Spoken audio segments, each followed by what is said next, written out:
What's up, everyone? This is DyanaRozay. Welcome to my channel. You saw the thumbnail, so you know exactly why you're here. Go ahead, hit the like, subscribe, and your notification bell. Follow me on IG and TikTok at DyanaRozay. Follow me on Facebook at DyanaRozay Real Talk. It is a private group, so you're going to have to answer 3 questions and also agree to the rules of engagement before I accept your request. And if you don't, I'm going to decline it, okay? You can come back in, but you got to get those questions right, and you got to agree to follow the rules. That will be the first thing. What else is going on? Welcome to all of my new subscribers, and thank you to all of you who come back watching my videos and for rocking with me, okay? I appreciate you guys too, just as much. So let's get into this first topic, which is just an update. I talked to you guys yesterday about Robyn Dixon and Jacqueline. I said Robyn has been demoted, no longer a full-time member of the show. I said for whatever reason, her husband, whatever he wants to call himself, he can make these cute little pictures, videos, jokes about him not cheating, supposedly, saying get a life to those people on the outside. But for Robyn, who was getting a check, he said, I'm not going any further with this conversation about cheating, okay? You go on ahead and let that show go. Okay, Robyn? He told her on the last episode or last season anyway, I make more than you anyway, so you ain't even got to worry about me and this prenup. We can walk, we can leave and go our separate ways. But Jacqueline, you guys, I told y'all that she was actually promoted to a full-time member of the show, and Jacqueline looks like is not going to move forward with that. DJ Richie Sky actually gave her a text or call and found out that she declined the offer. It sounds like too much has happened on the last season. She doesn't want to be a part of that craziness with her ex-best friend from childhood, a woman who used to live in her house, that they used to take care of her when all of these crazy things was happening to her by her real family. She said, listen, I'm done with that. No more for me. And I don't blame her, because Mia is trying to operate like Giselle 2.0 at this moment.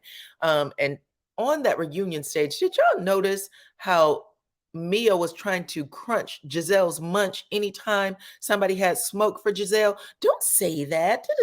And yet Giselle was able to say, listen, girl, on I think 2-3 times,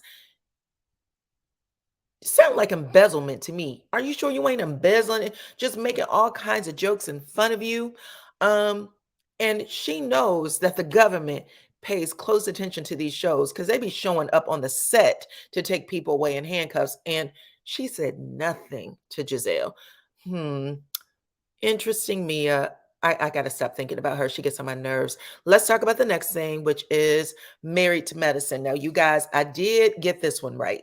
Dr. Contessa and Anela, gone. They will not be here next season. Phaedra will be. But I wanted to give you guys just an update on what Dr. Contessa and Anila had to say in the aftermath of things.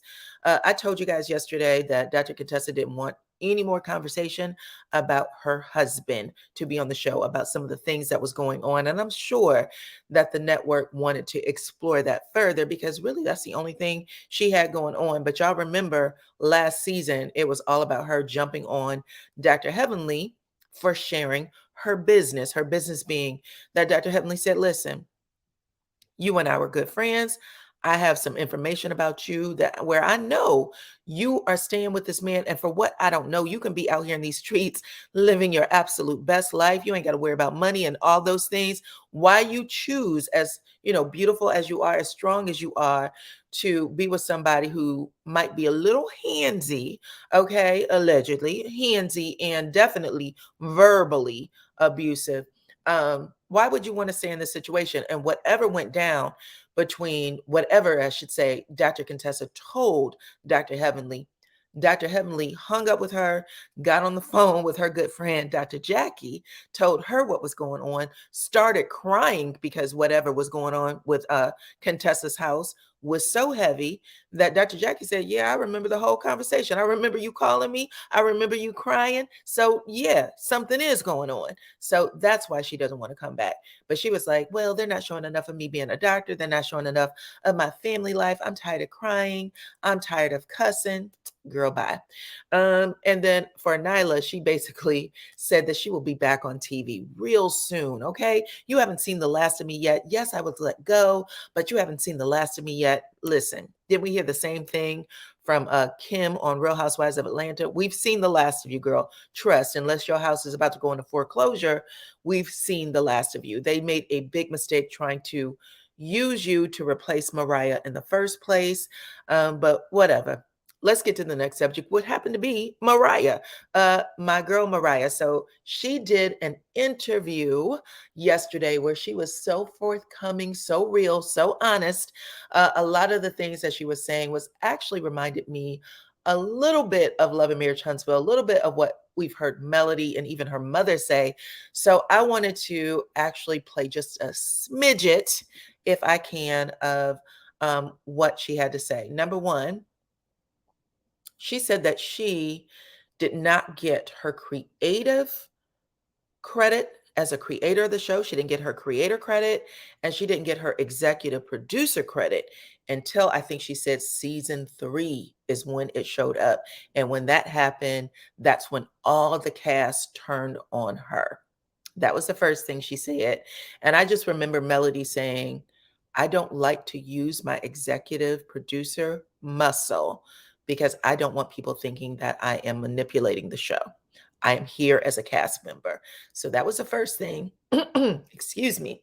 The other thing she said was, she casted everyone on the show, season 1 and season 2. She said that she fought tooth and nail to bring Heavenly on the show because the producers didn't want her.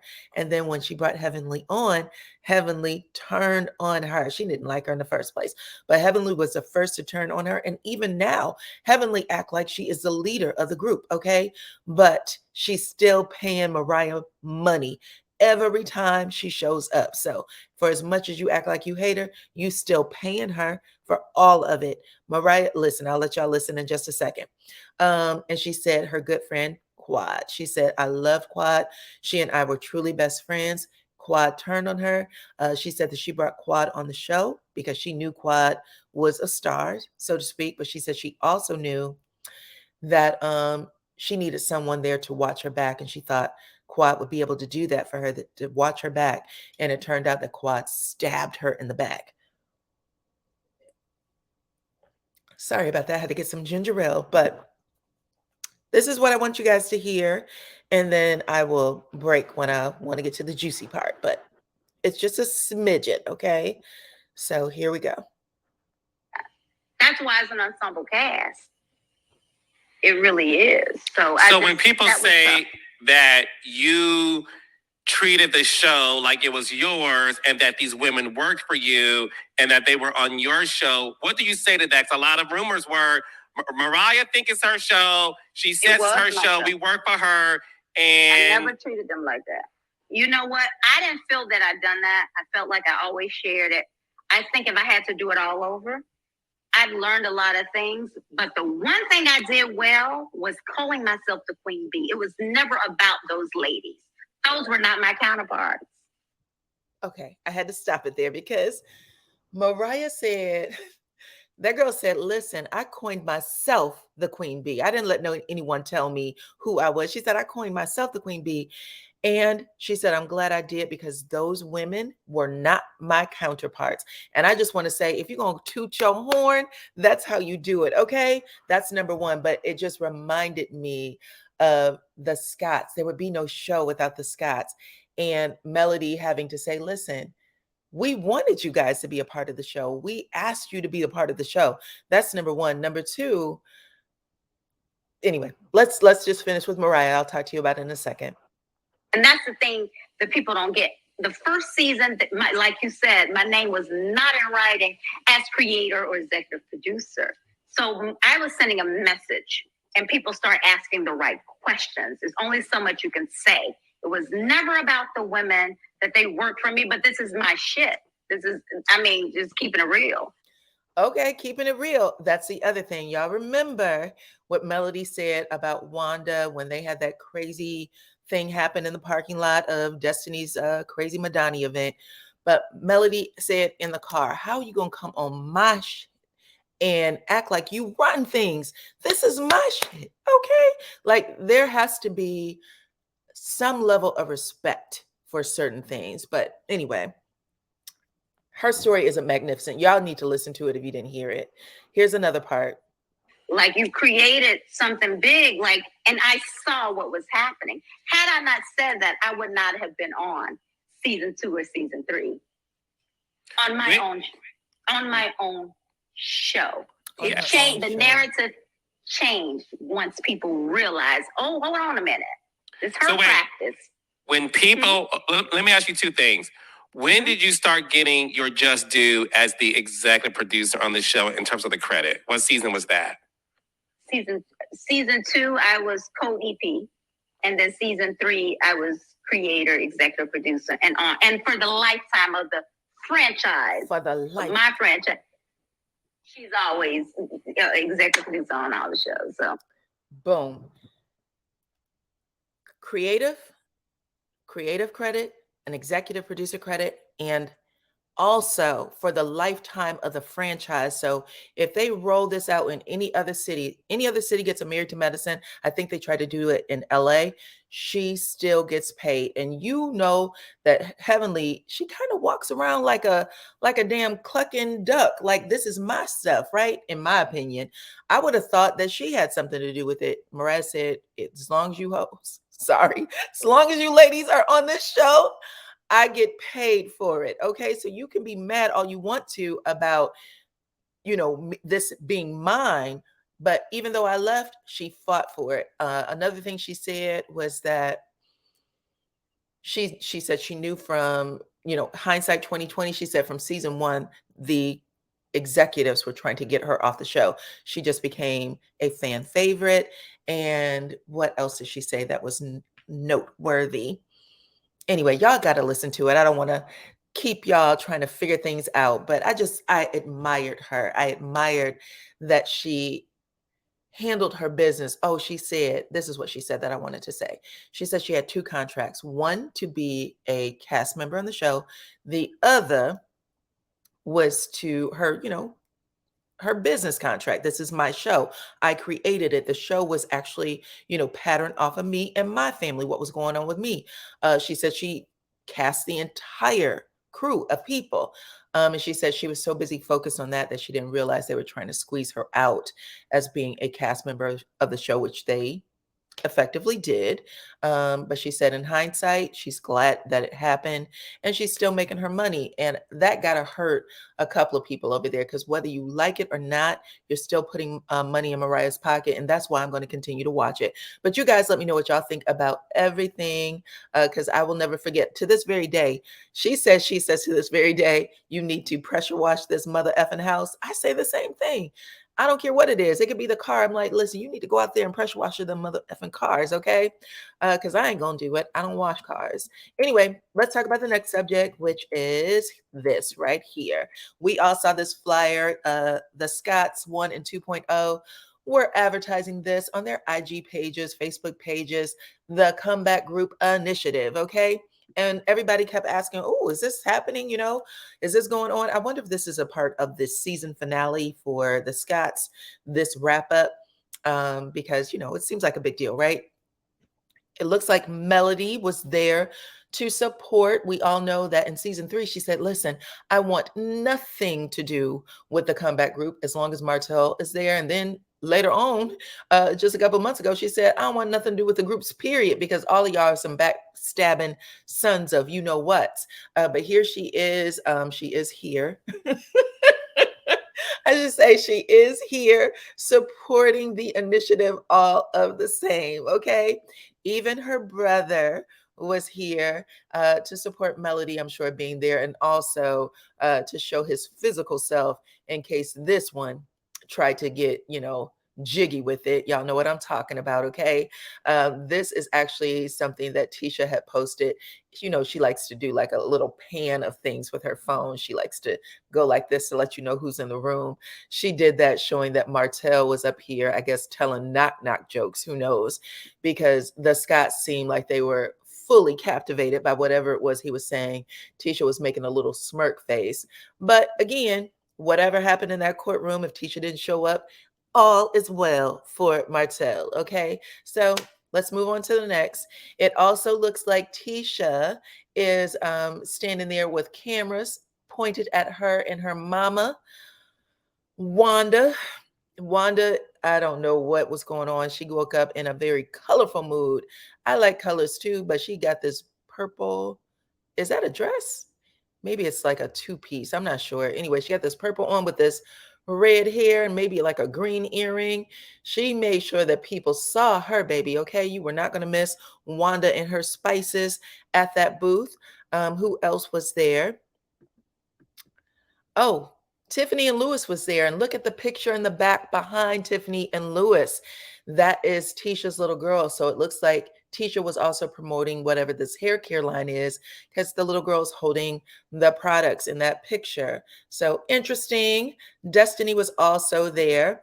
Now, I want to say that a lot of people, I remember when I was talking about Destiny possibly filming when Martell had his birthday party slash cover something magazine cover, that cover party. I said, well, Destiny appears to be filming because she got into it with the Fletchers, but a lot of people were like, she's not filming, even if those cameras are there. They told her to move her ass out the way. Um, come on up this scene. She was just trying her best to be a part of the show. So I'm wondering if this is pretty much the same, if that could be the same, like maybe we're not going to get a full scene of Wanda, just like a pan of Tisha and her talking, or if it's just Tisha and Wanda. Maybe she's not filming with anybody else. Who knows? We'll see. We'll see. Stormy, of course, was there. I saw videos of Stormy and Marceau on the stage answering questions about being a Black business owner, being a small business owner, things like that. So you guys let me know what y'all think about that in the comments. The last thing I wanted to talk about, is that the last thing I want to talk about? Oh, child. Let's talk about it. This is Tisha and Marceau. This is the Che Ministry event where Tisha and Marceau were representing the blueprint. That is exactly what it was called, the blueprint for healthy relationships. And Tisha and Marceau decided to get on the stage and share their business, which is interesting. Again, we all remember where the blueprint actually came from the first time. Che Ministry, I'm not saying that Che Ministry copied the blueprint, but the blueprint was something that happened in first season when Tisha and Melody were talking. Actually, Tisha met Melody for lunch, I believe. That's how it happened.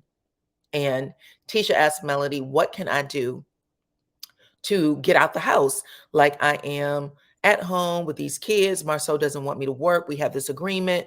What, you seem to have it all together. You and Martell seem to have gotten it right. And Melody said, listen, you're going to have to figure out what to do so that when you lay your head on the pillow at night, you feel good about you, Tisha. You're not in this life to be a footstool to your husband, okay? And it's very much the exact same thing that Dr. Francis's wife told her at the beginning of season 4. Y'all remember they had that retreat, and when they were about to leave, Dr. Francis's wife pulled her aside and said, Tisha, you remind me very much of yourself. Or excuse me, I'm talking backwards. Tisha, you remind me very much of myself. And she said that if you don't figure out what you need to do for you now, because these kids that you're raising, they're going to be grown, they're going to be out the house living their own lives. You can't always, you got to figure out what you love in life so that you have something to do when this goes away, because life is always changing for us, right? And she said, Marceau, he got it together. He knows how to make himself happy. You don't know how to make yourself happy. Well, despite the fact that Marceau didn't want to kiss her on season 3, didn't want to redo their vows, didn't want to say, I love you, all that stuff, they ended up having a very interesting conversation about how they keep it fresh, okay? What they do to keep it fresh is the sex the same for you two 16, almost 17 years later as it was when you two first got married? And Tisha said, listen, I'm a busy woman. I'm busy. I got to schedule it. Okay. So I will put it on the schedule for 4 a.m. And I'm going to stop right there because I couldn't even get the rest of the damn lie out. Girl, goodbye. No, no, no, no, no. She's talking about she runs several businesses, that she has 3 children and a husband who is also doing certain things, staying out at a club until the wee hours of the morning. And you want to make us believe that you hit an alarm clock so that the two of you can roll over and get it in 17 years later or 16 years later. That is what is disturbing about Tisha. And she also said that she schedules when she wants to go downtown on Marceau. It's a disgusting ass visual that I just put in my head. I need, nasty, nasty. But I'll say this, for all the people who say the millimeters this, the millimeters that, I just want you to know that Melody lives rent free in her head because Tisha finds a way every chance she gets. Baby, this picture right here of Marceau's face lets me know everything I needed to know. Number one, y'all probably talked about that before y'all came on stage and said it, because I went and looked at the whole channel.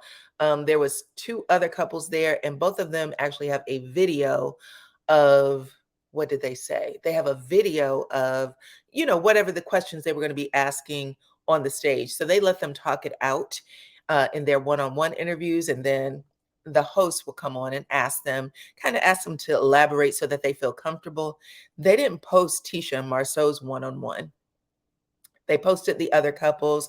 One couple was asked, how do you guys get along or something like that? And they were like, listen, you got to take the ego out of things. He need to be able to tell me when I'm wrong. I need to be able to tell him when he's wrong. They probably got into it when they was at the event. Okay. That's how I feel about it. Because Tisha and Marceau are always kind of bumping heads on things. But when Tisha makes the comment, she's even smiling. She's smiling when she's doing it, which it's like, are you even comfortable saying so this? Tisha, I have a question. I'm going to pause it because I already told you guys what was said. But I just don't like Tisha's face. Like, oh, yeah, for sure. I definitely schedule it. Girl, you don't schedule nothing. Look at Marceau's cankles, okay? And those damn shoes. Put some socks on when your ankles are that big. But she's sitting here talking about, look at her giggling. Yes, yes. She's acting right now. She's acting, and you can tell she's acting. She's just putting on the show. But ain't nobody scheduling no 4 a.m. go downtown. That's just not going to happen. Or anything else. If you guys have date night, then take them kids to the babysitter, and then you will do all of that on your date night. That's just how it works.